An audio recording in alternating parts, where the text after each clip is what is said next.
سے بھی بڑی بات یہ ہے جو بہت سارے رائٹرز کی زندگی میں آئی، اردو غالب کی زندگی میں آئی، کہ خود اپنے زمانے میں غالب was not a popular poet. غالب جو تھے اپنے زمانے میں بالکل ایک گمنام قسم کے شاعر تھے. صرف جو ان کے بہت ہی کلوز ایسوسیٹس تھے وہ جانتے تھے کہ غالب کیا ہے، ورنہ زیادہ تر غالب کو غالب کے زمانے میں لوگوں نے نہیں جانا.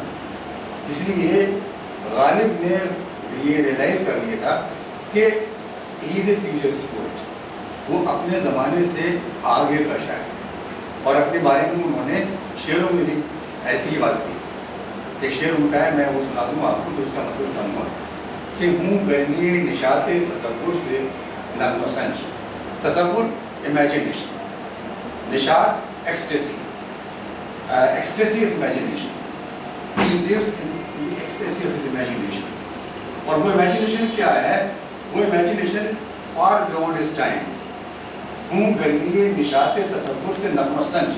نغمہ سنج میں الاپ رہا ہوں، سنگ کر رہا ہوں، گا رہا ہوں. میں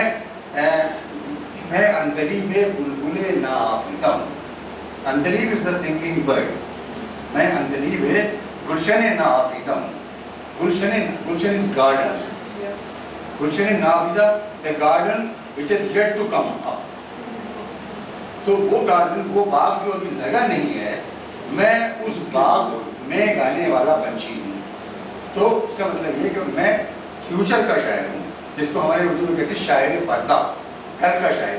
فردہ مینس ٹمورو. تو وہ شاعر فردہ تھے. اور ایک آدمی جو شاعر فردہ ہوتا ہے، ایک پوئٹ، ایک رائٹر جو شاعر فردہ ہوتا ہے، وہ پھر ہر زمانے میں شاعر فردہ ہوتا ہے. کہ جب وہ فردہ میں اس کی شاعری پہنچ جاتی ہے تو لگتا ہے کہ وہ فردہ سے بھی آگے. کیونکہ ہے کیا کہ جو فارمل رائٹنگ ہے، چاہے وہ پروز ہو یا پوئٹری ہو، پوئٹری میں بہت سی فارمل پوئٹری ہوتی ہے جس کو ہم نان پوئٹری کہہ دیتے ہیں، اور کویتا جیسے کہہ دیتے ہیں. تو کویتا اور کویتا کا فرق یہی ہے کیونکہ کویتا یا شاعری میں یا کریٹو پوئٹری میں ایک ایلیمنٹ آف ایبسٹریکشن جو ہوتا ہے وہ اس کی ڈائمینشنس کو ملٹیپل کرتا ہے. وہ مطلب کوئی کنکریٹ فارم میں وہ کچھ نہیں، 2 اور 2 4 آپ نے کہہ دیا. یہ تو میتھمیٹکس کا سوال ہے کہ 2 + 2 از آلویز 4. لیکن شاعری میں اس طرح سے نہیں ہوتا. اس کی آپ جتنی انٹرپریٹیشن چاہیں اتنا کر سکتے ہیں. میں تو اس کی مثال اپنے کلاس میں غالب کو پڑھاتے ہوئے دیا کرتا تھا کہ جامعہ ملیہ اسلامیہ کے کالج کے سینٹر میں غالب کا ایک اسٹیچو لگا ہوا ہے، اور ایک ڈرائنگ کا ٹیچر اپنے کلاس کو لے کر وہاں پڑھتا ہے کہ تم اپنے اپنے بورڈز اور اپنے کلرز لے کر وہاں جاؤ اور غالب کو پینٹ کرو. They are for some 30-40 students.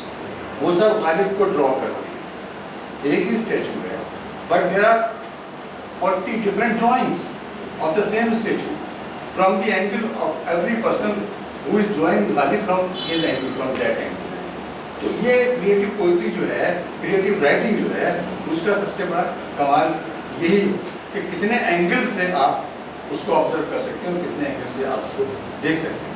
اس لیے یہ بھی کہا جاتا ہے کہ جو تخلیقی شاعر، تخلیقی مینس کریٹو، یہ ہو سکتا ہے لفظ بار بار میرے منہ سے نکلے، تو تخلیقی مینس کریٹو. تو جو کریٹو رائٹنگ جو ہوتی ہے اس میں ایک پارٹیسپیشن بہت بڑا ریسیور کا بھی ہوتا ہے. وہ اپنی طرف سے بھی اس میں ریکریٹ کرتا ہے. جو کچھ شاعر نے کہا ہے اس کو سننے کے بعد کچھ اپنی طرف سے بھی اس کو ریکریٹ کرتا ہے اور پھر اس کو انٹرپریٹیشن. اسی طرح سے interpretation after interpretation according to from time to time, from person to person. اور یہ بڑے شاعر کے ساتھ ہی آپ نہیں کر سکتے ہیں، آرڈنری اور معمولی شاعر کے ساتھ آپ بھی نہیں کر سکتے.